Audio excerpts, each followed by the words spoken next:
And it's a travesty that we come today in Congress just a couple of months before a very important election that my MAGA supporters on the other side of the aisle are intent on winning so that they can take control of this body. And then they will have the ability to harass and try to intimidate the administration with their oversight powers. I also heard Mr. Johnson say that when Republicans invariably take over this committee after the midterms, that we will engage in harassing oversight of President Biden and his administration. Well, on behalf of all my Republican colleagues, let me promise you, we will not do anything worse to President Biden than what all of you did to President Trump.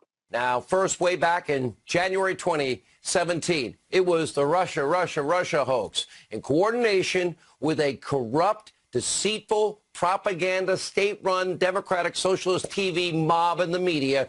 Democrats have lied over and over and over again about Trump and Russia and collusion. Is crying Adam Kinzinger right? Are you going to push to impeach Joe Biden weekly? Please say yes. Absolutely. Of course I am. I'm going to push as hard as I can until we do impeach Joe Biden, because he absolutely deserves it. You know, unlike President Trump, who was impeached for a perfectly good phone call with the president of Ukraine and then impeached again after January 6th with no proof, no trial, or no anything, Joe Biden does deserve to be impeached for many good reasons. We were treated unbelievably unfairly. And you have to understand, we first went through Russia. Here, we've got a list of things that could possibly connect Trump to Vladimir Putin. Is a Trump apologist, and stupid people run around saying the words Russian hoax, as if it completely obliterates everything Donald Trump and his campaign did during the 2016 campaign, which, by the way, the Republican Intel Committee took apart bit by bit and considered it a threat to America. The Republican Intel Committee took apart bit by bit and considered it a threat to America. So, Ken, what are you hearing? What are you learning? The Senate Intelligence Committee has not uncovered any direct evidence of a conspiracy between the Trump campaign and Russia. That's according to sources on both the Republican and the Democratic side of the aisle. The Republican Intel Committee took apart bit by bit. I just want to read from Marco Rubio's Senate Intel Committee report. Just a couple of things here. I'm going to start with something I have, and then we'll put up a full screen. The committee found that Russian President Vladimir Putin ordered Russian effort to hack computer networks and accounts affiliated with the Democratic Party and leak information damaging to Hillary Clinton and her campaign for president, so said the Republican Senate Intel Committee. Moscow's intent was to harm the Clinton campaign, so said Marco Rubio's Senate Intel Committee run by Republicans. Over the last 3 years, the Senate Intelligence Committee conducted a bipartisan and thorough investigation into Russian efforts to influence the 2016 election. We found absolutely no evidence whatsoever that Donald Trump or his campaign colluded with Russia to meddle in our elections. So, David, in the words of Aristotle, anybody suggesting that this Russia thing was a hoax, they're just spreading horse shit. That's all they're doing. They're fake news. Let me promise you, we will not do anything worse to President Biden than what all of you did to President Trump. So now we're going to show you the origins of the Russia bullshit, McCarthyism, smears, or whatever propaganda that's been being pushed through the media from the Democrats and through all the neoliberal elite has been pushing this Russia thing. And where did it come from? This is an internal document from the Hillary Clinton campaign. And it was created, Hillary Clinton for President consultant team, guy named Pete Brodnitz. This is from June 26, 2015. So if you look where that arrow points, that's the conclusion of their internal polling.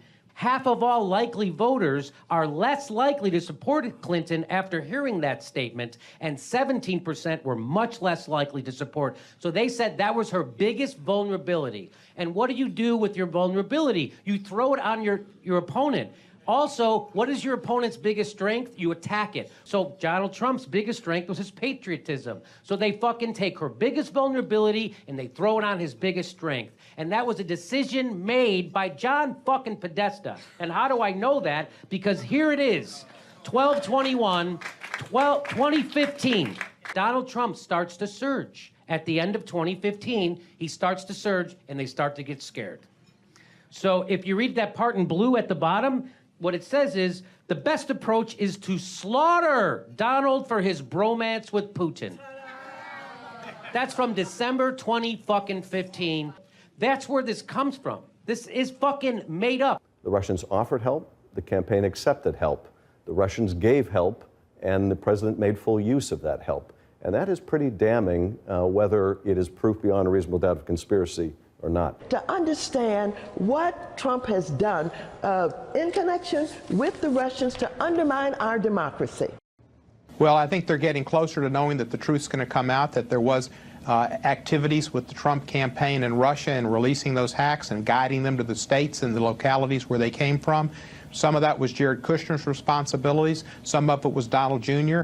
I think you're going to probably see indictments of both of those people. We believe we may well have a criminal in the White House, and the next step is going to be the Trump family itself. I expect that there's a good likelihood Jared Kushner will be indicted for money laundering, and then we're going to have to see how far the Russian involvement goes. This is serious business. These people are undermining our democracy. It's looking more and more, Wolf, that Donald Trump was a part of a criminal campaign, a criminal transition, and now presides over a criminal presidency. Let me promise you, we will not do anything worse to President Biden than what all of you did to President Trump. So that's our promise. You have moved the Overton window, and we indeed intend to get answers. So now, to commemorate the first of many unnecessary disruptions of your life, I've invited Laverne's church choir here to summarize my feelings in exuberant song.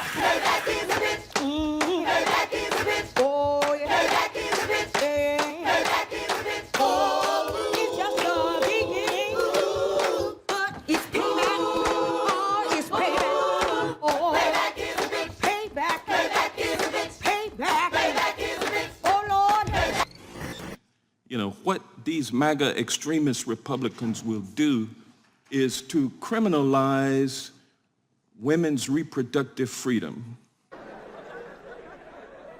This motherfucker's a retard. Are you a racist? Donald Trump and his Make America Great Again followers who want to return America back to a time when white men and white privilege were unchallenged and where minorities and women were in their place. These folks now control the highest office of the land. A Republican senator introduced legislation that would create a nationwide ban on abortion. So listen to what I'm saying and you decide today who you're with.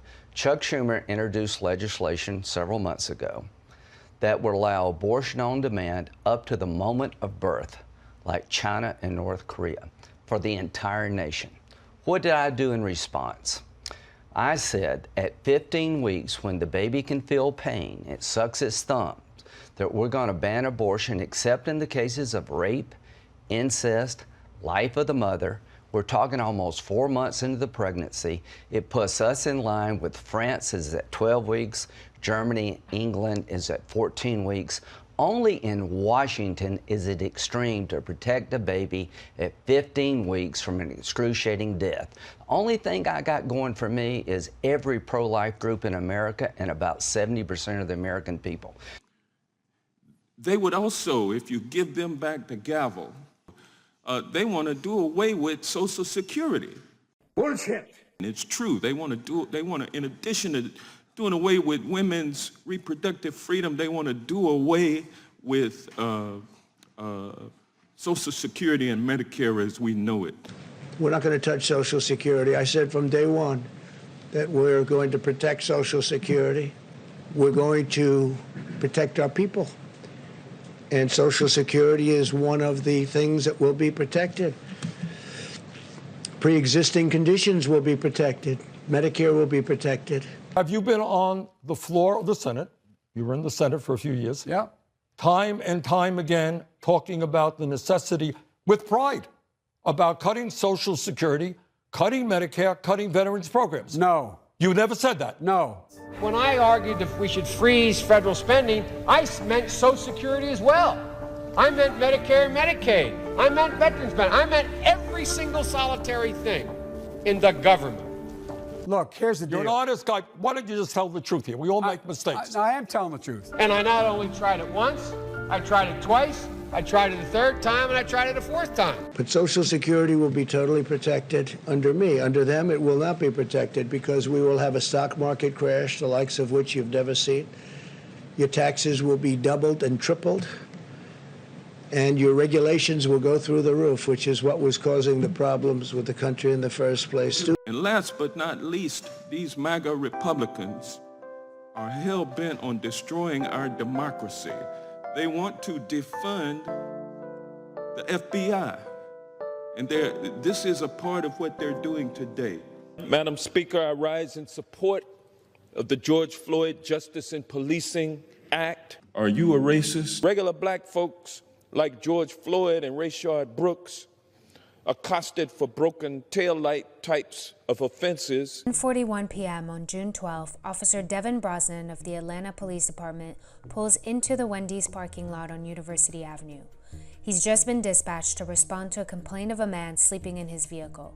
Rayshard Brooks accosted for broken taillight types of offenses. 27-year-old Rayshard Brooks is asleep at the wheel, and his car is parked in the drive-thru, causing customers to drive around him.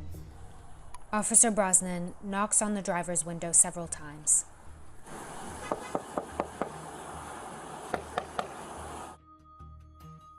So you're parked in the drive-thru line. You're blocking traffic here. You were sleeping when I walked up here. What's up, man? You just have a long day or something? What's up? All right, don't go back to sleep. Just pull over there. I got you. Okay, all right, thank you. It's the beginning of an encounter that lasted about 40 minutes. Okay, how much have you drink tonight? I think you've had too much to drink to be driving, so put your hands behind your back for me. Brooks is able to take a non-lethal weapon, a taser, away from one of the officers, and he flees. They give chase. He's committed to felony obstruction of an officer counts, and he needs to be held accountable. So they were perfectly justified in running behind Brooks to capture him. Brooks turned back to the officers and fired the taser. Taser in hand, Rolfe continues to chase Brooks. The taser wires are visible. Brosnan calls a dispatcher and runs after them. Brooks turns around, appears to fire the taser. Officer Rolfe drops his taser, grabs his gun, and fires 3 shots as Brooks runs away from him. What happened in the Brooks case is completely justified, 100%. And an officer generally goes to work every day. He's not concerned about whether a perpetrator is black or white.